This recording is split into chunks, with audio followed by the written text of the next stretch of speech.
The truth of the share market channel में आपका स्वागत है। मैं Bhavnesh Agarwal.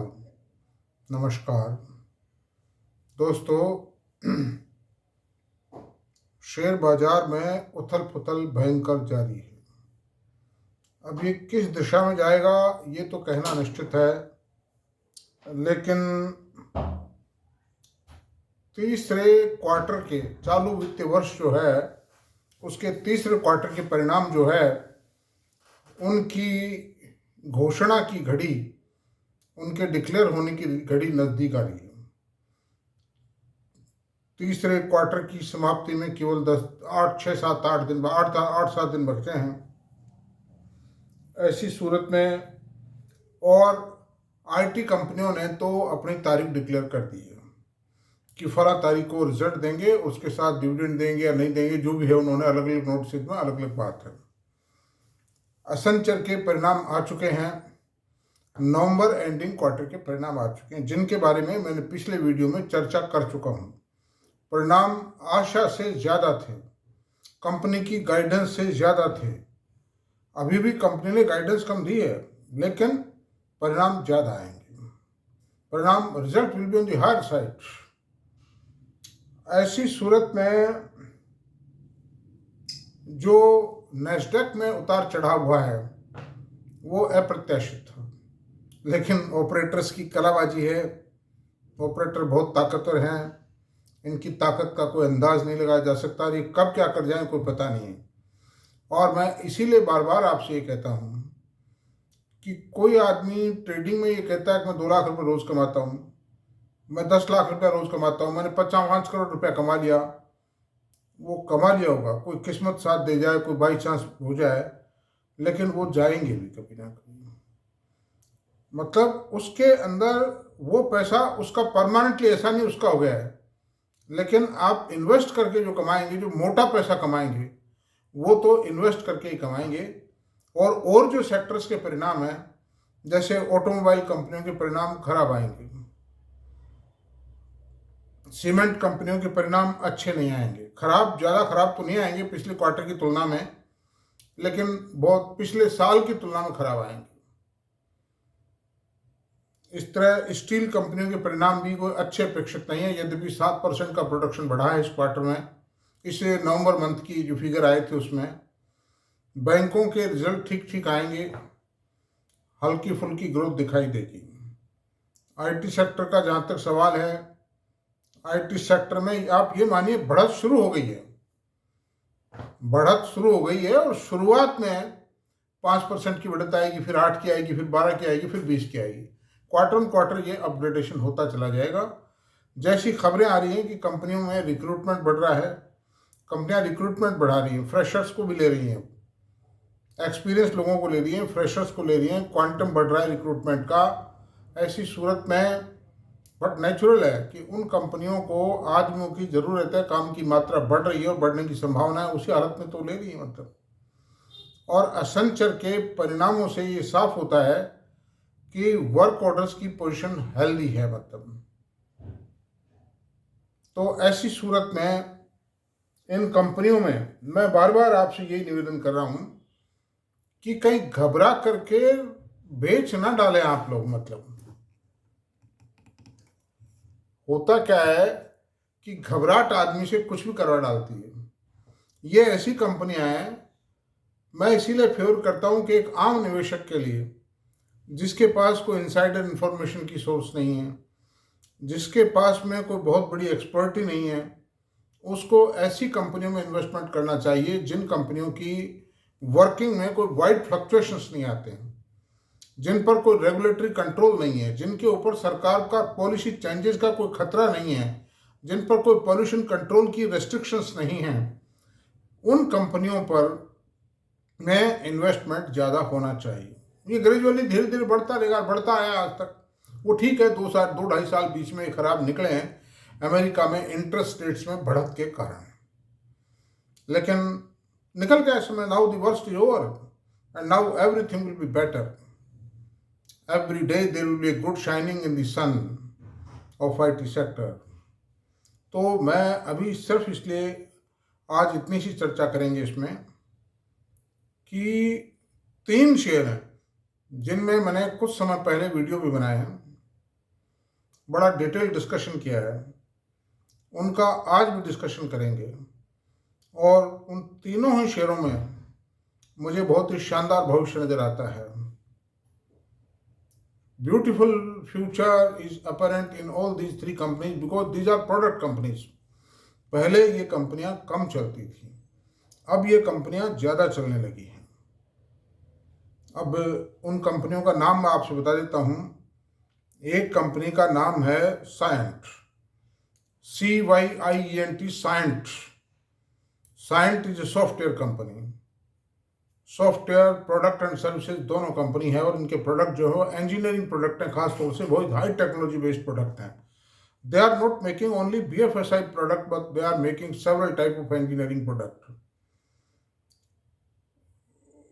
New gen software, ये प्योरली एक प्रोडक्ट कंपनी है, और इनका प्रोडक्ट में ये प्रोडक्ट बना के मार्केटिंग करती हैं उसका।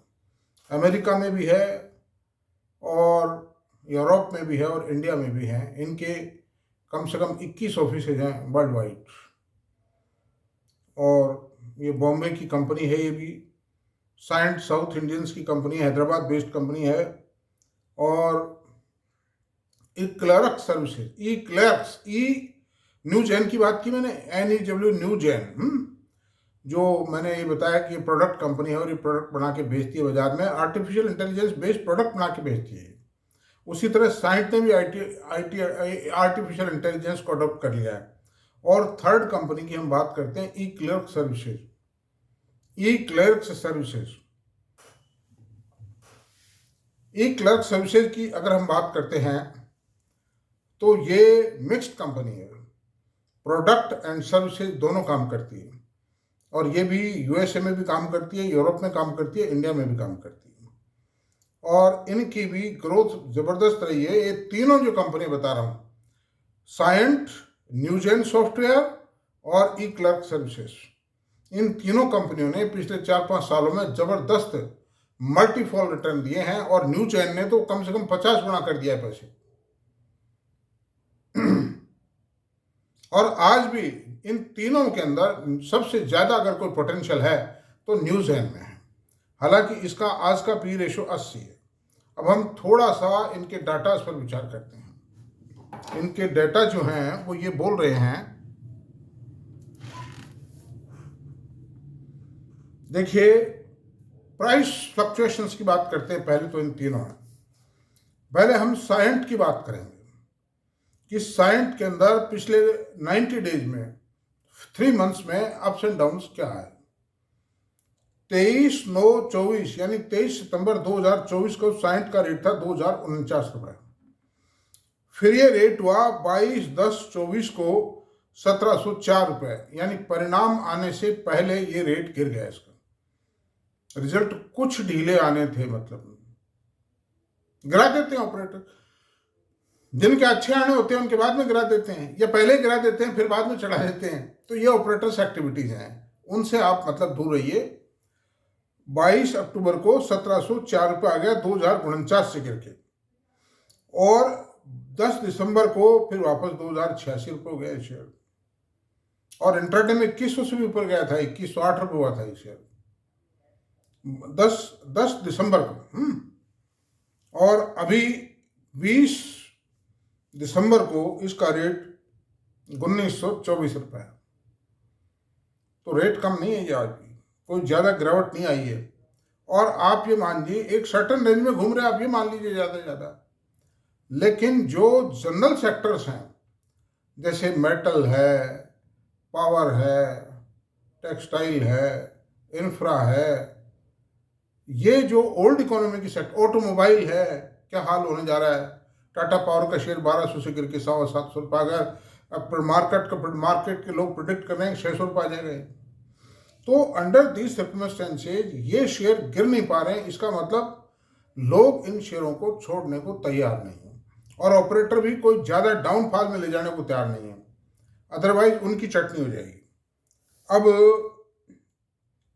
अब हम न्यू जेन के मार्केट फ्लक्चुएशन की बात करते हैं। कब कब क्या क्या फ्लक्चुएशन आए पिछले 90 डेज में। 90 डेज में ये पोजीशन है कि 23 सितंबर 2024 को 1315 रुपए का रेट था इसका। 22 अक्टूबर को इसका रेट हुआ 1044 रुपए। 18/11/24 को हुआ 1044 रुपए रेट अलग से है, कोई सेम डेट नहीं हो सकती। यानी कि उस दिन करीब 30%, 28% की गिरावट आ गई इसमें।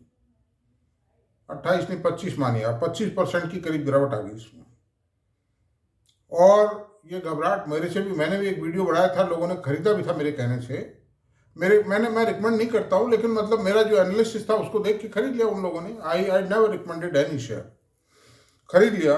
और मुझसे मैसेज भेजते थे कि साहब ये क्या होगा, मतलब इसमें क्या टूट रहा है। तो इवन मैंने खरीदे थे उस वक्त, और मेरी खरीद को तो 150 शेयर की तो होती नहीं, मतलब वो तो फिर ढंग से ही होता है जो कुछ होता है कार्यक्रम।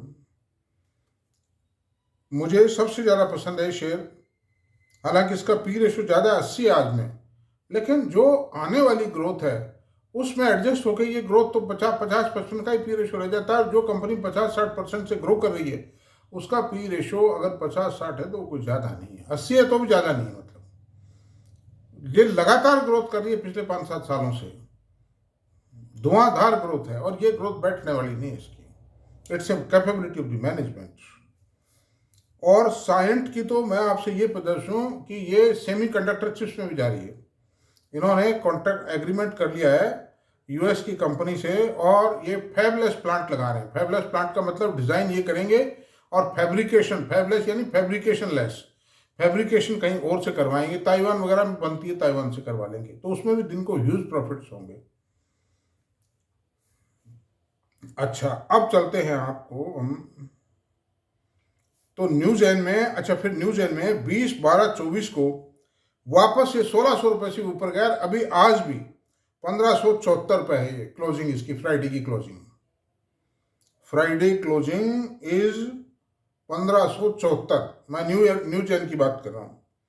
तो इसमें बाजार में फ्लक्चुएशन आए हैं, लेकिन इन तीनों शेयरों में कोई बड़ी गिरावट नहीं आई। थोड़ा बहुत तो देखिए गिरता है बाजार के सपोर्ट में, और लोग भी जो ट्रेडर्स हैं खासतौर से, थोड़े बहुत ट्रेडर तो हर शेयर में रहते ही हैं, तो वो ये चाहते हैं कि भाई बाजार गिर रहा है तो इसलिए थोड़ा कैश प्रिजर्व कर लो, मतलब थोड़ा कैश हाथ में रख लो, बेच करके बाद में देखेंगे जो भी हो।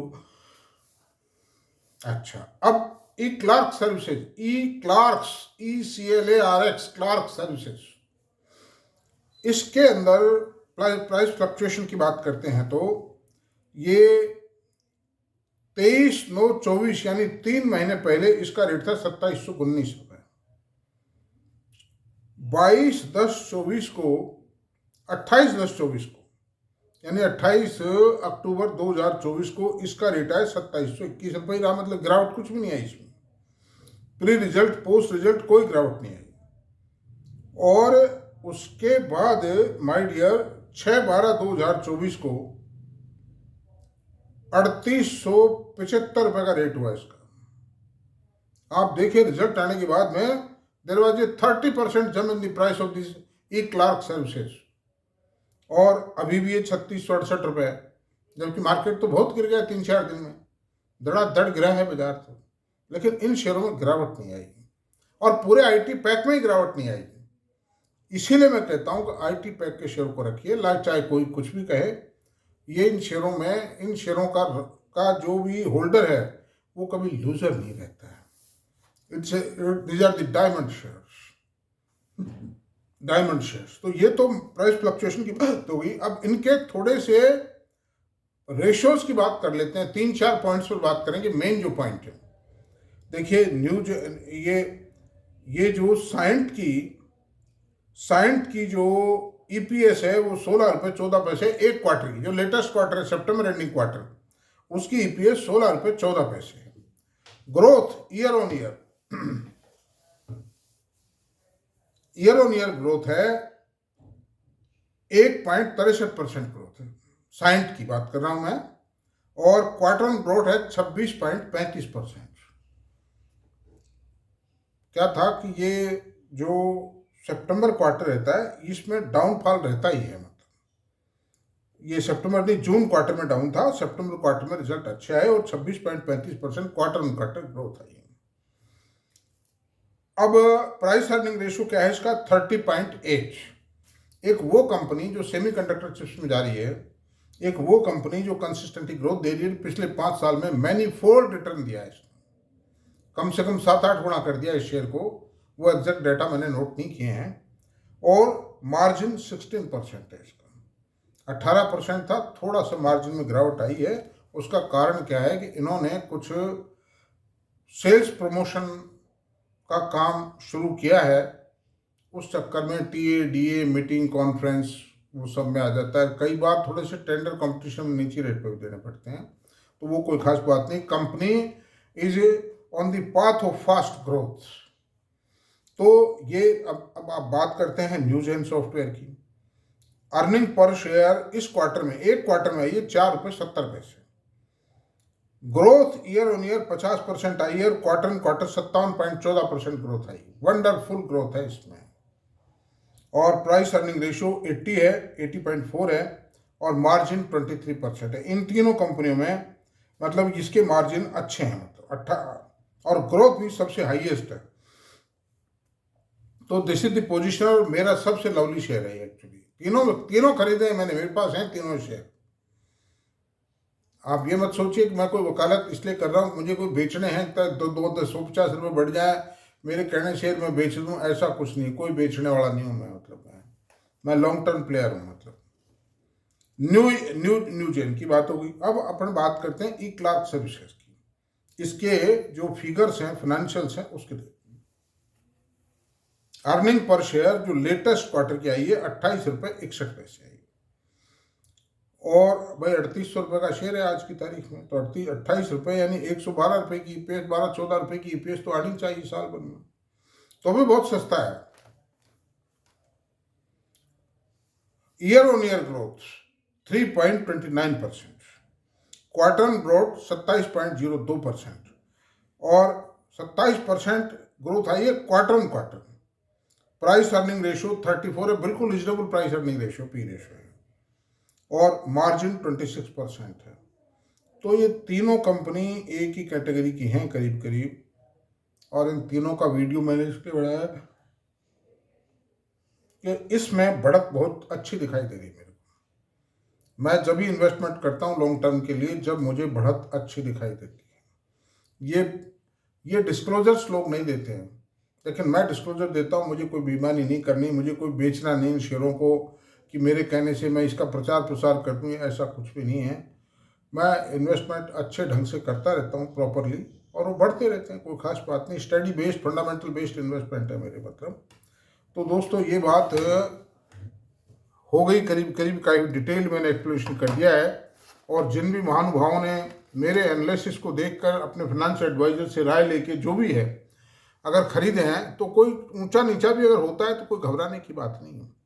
ये तो आप देखो ना, न्यूज़ एन मैंने बताया था ना कि 1300-1400, 1350 रुपये से 1315 रुपये से और 1044 रुपये ले आए थे। इन्होंने पैनिक क्रिएट कर दिया था, लेकिन कितने टाइम टिक पाया नीचे, खटाक 1600 रुपये हो गए 15-20 दिन में ही। कितना वाइड फ्लक्चुएशन आया आप देखिए, in spite of growth, the decent growth. तो ऐसी सूरत में आप बिल्कुल ना घबराएं। मैं आपकी को थोड़ा सा संबल देता हूँ इसीलिए। और आज का वीडियो मेरा पसंद आया हो तो प्लीज़ यहीं तक रहने देते हैं चर्चा। मेरा वीडियो अगर पसंद आया तो प्लीज़ इसको सब्सक्राइब करें, लाइक करें, शेयर करें, कमेंट करें। Thank you very much.